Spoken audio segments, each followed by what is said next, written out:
বিসমিল্লাহির রহমানির রহিম।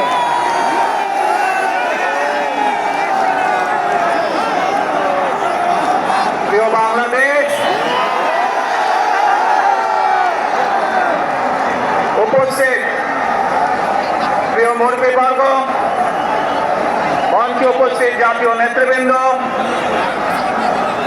আমার সামনে উপস্থিত প্রিয় ভাই ও বোনেরা এবং মিডিয়ার মাধ্যমে সমগ্র বাংলাদেশ থেকে যারা দেখছেন এই অনুষ্ঠান, প্রিয় ভাই বোনেরা, প্রিয় মা বোনেরা, আসসালামু আলাইকুম।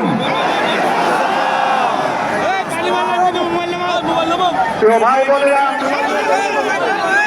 আজ প্রথমে আমি রব্বুল আলামিনের দরবারে হাজারো লক্ষ কোটি শুকরিয়া জানাতে চাই। রব্বুল আলামিনের অশেষ রহমতে আজ আমি আমার প্রিয় মাতৃভূমিতে ফিরে আসতে পেরেছি আপনাদের দোয়ায়, আপনাদের মাঝে। প্রিয় ভাই বোনেরা,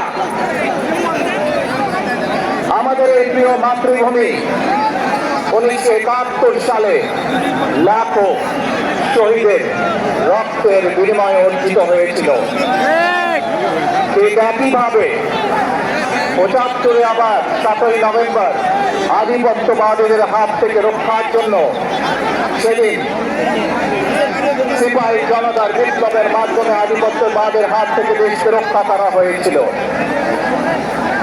একইভাবে পরবর্তীতে 90-এর স্বৈরাচারের বিরুদ্ধে এদেশের জনগণ, এদেশের খেটে খাওয়া মানুষ তাদের গণতান্ত্রিক অধিকারকে ছিনিয়ে এনেছিল, কিন্তু তারপরেও ষড়যন্ত্রকারীদের ষড়যন্ত্র থেমে থাকেনি।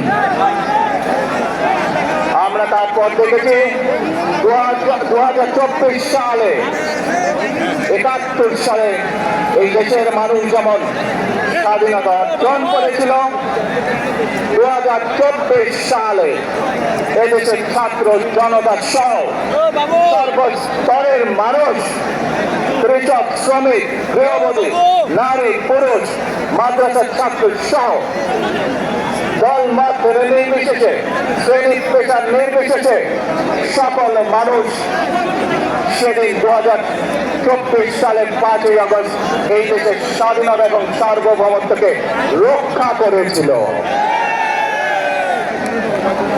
প্রিয় ভাই বোনেরা, আজ বাংলাদেশের মানুষ কথা বলার অধিকার ফিরে পেতে চায়, তারা তাদের গণতান্ত্রিক অধিকার ফিরে পেতে চায়।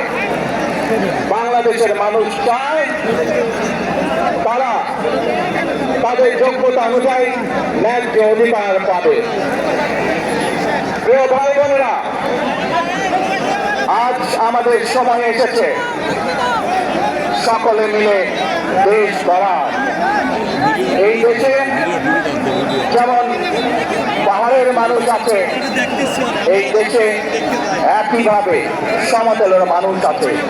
এই দেশে মুসলমান, বৌদ্ধ, খ্রিস্টান, হিন্দু সহ বিভিন্ন ধর্মের মানুষ বসবাস করে।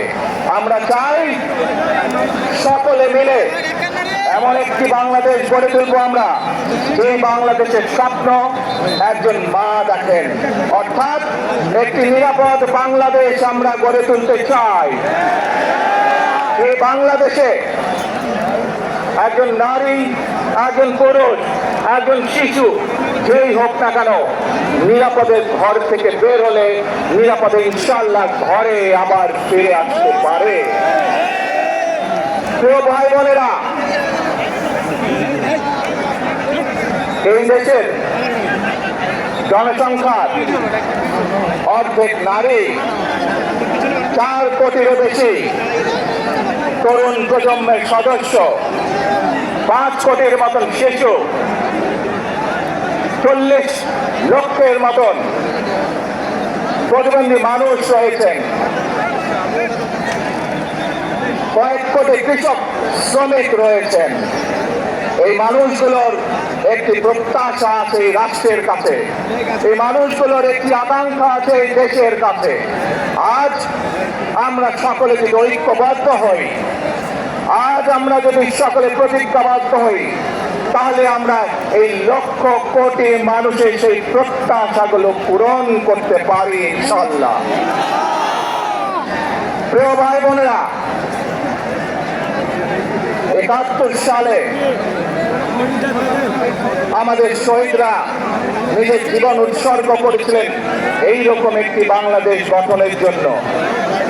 বিগত 15 বছর স্বৈরাচারের বিরুদ্ধে শত শত হাজারো গুম খুনের শিকার হয়েছে শুধু রাজনৈতিক দলের সদস্য নয়, নিরীহ মানুষও প্রতিবাদ করতে গিয়ে অত্যাচার নির্যাতনের শিকার হয়েছে, জীবন দিয়েছে। 2024 সাল মাত্র সেদিনের ঘটনা। কিভাবে আমরা দেখেছি আমাদের তরুণ প্রজন্মের সদস্যরা কিভাবে নিজের জীবন উৎসর্গ করেছে দেশের স্বাধীনতা এবং সার্বভৌমত্বকে রক্ষা করার জন্য। প্রিয় ভাই বোনেরা, কয়েকদিন আগে এই বাংলাদেশের 24 আন্দোলনের এক সাহসী প্রজন্মের এক সাহসী সদস্য ওসমান হাদিকে হত্যা করা হয়েছে। ওসমান হাদি শহীদ হয়েছে।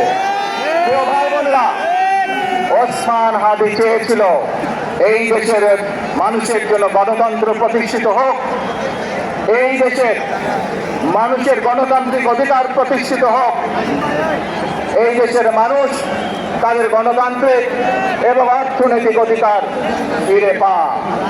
আজ 24 আন্দোলনে যারা শহীদ হয়েছেন, ওসমান হাদি সহ 71 যারা শহীদ হয়েছেন, বিগত স্বৈরাচারের সময় বিভিন্নভাবে খুন গুমের শিকার হয়েছেন, এই মানুষগুলোর রক্তের ঋণ যদি শোধ করতে হয়, আসুন আমরা আমাদের সেই প্রত্যাশিত বাংলাদেশ গড়ে তুলব, যেখানে আমরা সকলে মিলে কাজ করব, যেখানে আমরা সকলে মিলে আমাদের প্রত্যাশিত বাংলাদেশকে গড়ে তুলব। প্রিয় ভাই বোনেরা, বিভিন্ন আধিপত্যবাদ শক্তির গুপ্তচরেরা বিভিন্নভাবে ষড়যন্ত্রে এখন লিপ্ত রয়েছে। আমাদেরকে ধৈর্যশীল হতে হবে, আমাদেরকে ধৈর্য ধারণ করতে হবে। বিশেষ করে তরুণ প্রজন্মের যে সদস্যরা আছেন, আপনারাই আগামী দিন দেশকে নেতৃত্ব দেবেন, দেশকে গড়ে তুলবেন। এই দায়িত্ব তরুণ প্রজন্মের সদস্যদেরকে আজ গ্রহণ করতে হবে, যাতে করে এই দেশকে আমরা সুন্দরভাবে গড়ে তুলতে পারি। শক্ত ভিত্তির উপরে গণতান্ত্রিক ভিত্তি, শক্তিশালী অর্থনৈতিক ভিত্তির উপরে যাতে এই দেশকে আমরা গড়ে তুলতে পারি। প্রিয় ভাই বোনেরা, আমার সাথে আজকে মঞ্চে এখানে বহু জাতীয় নেতৃবৃন্দ বসে আছেন। আসুন আজকে আমরা দুহাত তুলে আল্লাহর দরবারে দোয়া করি, আল্লাহর রহমত আমরা চাই। যে সকল জাতীয় নেতৃবৃন্দ এই মঞ্চে আছেন, মঞ্চের বাইরে যে সকল জাতীয় আরো নেতৃবৃন্দ আছেন, আমরা সকলে মিলে এই দেশকে নেতৃত্ব দিয়ে আমাদের বাংলাদেশের জনগণের প্রত্যাশিত সেই বাংলাদেশকে আমরা গড়ে তুলতে চাই। আমাদেরকে যে কোনো মূল্যে আমাদেরকে এই দেশের শান্তি শৃঙ্খলা রক্ষা করতে হবে। যে কোনো উস্কানের মুখে আমাদেরকে ধীর শান্ত থাকতে হবে। প্রিয় ভাই বোনেরা, আমরা দেশের শান্তি চাই, আমরা দেশের শান্তি চাই, আমরা দেশের শান্তি চাই। প্রিয় ভাই বোনেরা, মার্টিন লুথার কিং নাম শুনেছেন না আপনারা? নাম শুনেছেন তো আপনারা? মার্টিন লুথার কিং, তার একটি বিখ্যাত ডায়লগ আছে, আই হ্যাভ এ ড্রিম। আজ এই বাংলাদেশের মাটিতে দাঁড়িয়ে আপনাদের সকলের সামনে আমি বলতে চাই, বাংলাদেশ জাতীয়তাবাদী দলের একজন সদস্য হিসাবে আপনাদের সামনে আমি বলতে চাই, I have a plan for the people of my country, for my country. আজ এই পরিকল্পনা দেশের মানুষের স্বার্থে, দেশের উন্নয়নের জন্য, দেশের মানুষের ভাগ্যের পরিবর্তনের জন্য যদি সেই প্ল্যান, সেই কার্যক্রম, সেই পরিকল্পনাকে বাস্তবায়ন করতে হয়, প্রিয় ভাই বোনেরা, এই জনসমুদ্রের যত মানুষ উপস্থিত আছেন, এই সারা বাংলাদেশে গণতন্ত্রের শক্তি যত মানুষ উপস্থিত আছেন, প্রত্যেকটি মানুষের সহযোগিতা আমার লাগবে। প্রত্যেকটি মানুষের সহযোগিতা আমাদের লাগবে। আপনারা যদি আমাদের পাশে থাকেন, আপনারা যদি আমাদেরকে সহযোগিতা করেন, ইনশাআল্লাহ আমরা আই হ্যাভ এ প্ল্যান বাস্তবায়ন করতে সক্ষম হব। আসুন আমরা আল্লাহ রাব্বুল আলামিনের দরবারে হাত তুলে প্রার্থনা করি, আমরা যেন হে রাব্বুল আলামিন, হে একমাত্র মালিক, হে একমাত্র পরওয়ারদিগার, হে একমাত্র রহমত দান করে, হে একমাত্র সাহায্যকারী, আজ আপনি যদি আমাদেরকে রহমত দেন, তাহলে আমরা এই দেশের মানুষ কঠোর পরিশ্রম করার মাধ্যমে আমাদের প্রত্যাশিত বাংলাদেশকে গড়ে তুলতে পারবো। আল্লাহর রহমত এই দেশ এবং এই দেশের মানুষের পক্ষে থাকে, আল্লাহর সাহায্য, আল্লাহর দয়া এই দেশের মানুষের উপরে, এই দেশের উপরে থাকে, ইনশাআল্লাহ আমরা আমাদের প্রত্যাশিত বাংলাদেশ গড়ে তুলতে সক্ষম হব। প্রিয় ভাই বোনেরা, আজ আসুন আমরা সকলে মিলে প্রতিজ্ঞা করি, আমরা সকলে মিলে প্রতিজ্ঞা করি যে ইনশাআল্লাহ আগামী দিনে দেশ পরিচালনার দায়িত্বে যারা আসবে, আমরা সকলে নবী করিম সাল্লাল্লাহু আলাইহি সাল্লামের যে ন্যায়পরায়ণতা, সেই ন্যায়পরায়ণতার আলোকে আমরা দেশ পরিচালনার সর্বোচ্চ চেষ্টা করব। প্রিয় ভাই বোনেরা, আজ আপনারা জানেন এখান থেকে আমি আমার মা দেশনেত্রী খালেদা জিয়ার কাছে যাব। এই একটি মানুষ, যে মানুষকে এই দেশের মাটি, এই দেশের মানুষকে নিজের জীবনের থেকেও বেশি ভালোবেসেছেন, তার সাথে কি হয়েছে আপনারা প্রত্যেকটি মানুষ সে সম্পর্কে অবগত আছেন। সন্তান হিসাবে আপনাদের কাছে আমি চাইবো, আজ আল্লাহর দরবারে আপনারা দোয়া করবেন যাতে আল্লাহ ওনাকে তৌফিক দেন, উনি যাতে সুস্থ হতে পারেন। প্রিয় ভাই বোনেরা, সন্তান হিসাবে আমার মন আমার মায়ের বিছানা পাশে পড়ে আছে সেই হাসপাতালের ঘরে, কিন্তু সেই মানুষই যাদের জন্য জীবনকে উৎসর্গ করেছে, অর্থাৎ আপনারা এই মানুষগুলোকে, যাদের জন্য দেশনেত্রী খালেদা জিয়া জীবন উৎসর্গ করেছেন নিজের জীবন, সেই মানুষগুলোকে আমি কোনোভাবেই ফেলে যেতে পারি না। এবং সেজন্যই আজ হাসপাতালে যাবার আগে আপনাদের প্রতি সহ টেলিভিশনগুলোর মাধ্যমে যারা সমগ্র বাংলাদেশে আমাকে দেখছেন, আপনাদের সকলের কাছে কৃতজ্ঞতা প্রকাশ করার জন্য আজ আমি এখানে দাঁড়িয়েছি আপনাদের সামনে।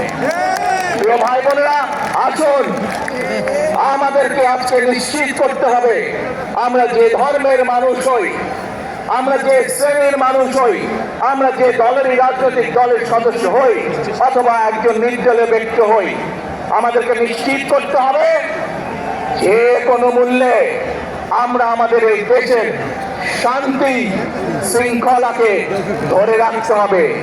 যে কোনো মূল্যে যে কোনো বিশৃঙ্খলাকে পরিত্যাগ করতে হবে। যে কোনো মূল্যে আমাদেরকে নিশ্চিত করতে হবে যাতে মানুষ নিরাপদ থাকতে পারে। শিশু হোক, নারী হোক, পুরুষ হোক, যে কোনো বয়স, যে কোনো শ্রেণী, যে কোনো পেশা, যে কোনো ধর্মের মানুষ যেন নিরাপদ থাকে, এই হোক আমাদের চাওয়া আজকে। প্রিয় ভাই বোনেরা, আসুন প্রিয় ভাই বোনেরা, সবাই মিলে আজ আমরা প্রতিজ্ঞাবদ্ধ হই, সবাই মিলে করব কাজ। কে জোরে আরো, সবাই মিলে করব কাজ, কর্মমোদের বাংলাদেশ। ইনশাআল্লাহ আপনাদের সকলের কাছে দোয়া আছে, আবারও সকলকে যে কোনো মূল্যে দেশে শান্তি শৃঙ্খলা রক্ষার আহ্বান জানিয়ে যে কোনো বিশৃঙ্খলাকে পরিহার করে ধৈর্যের সাথে মোকাবেলা করার আহ্বান জানিয়ে আমার বক্তব্য শেষ করছি। আবারও আপনাদের কাছে কৃতজ্ঞতা প্রকাশ করছি আজকে আমাকে এইভাবে বরণ করে নেওয়ার জন্য। আল্লাহ হাফেজ। বাংলাদেশ জিন্দাবাদ।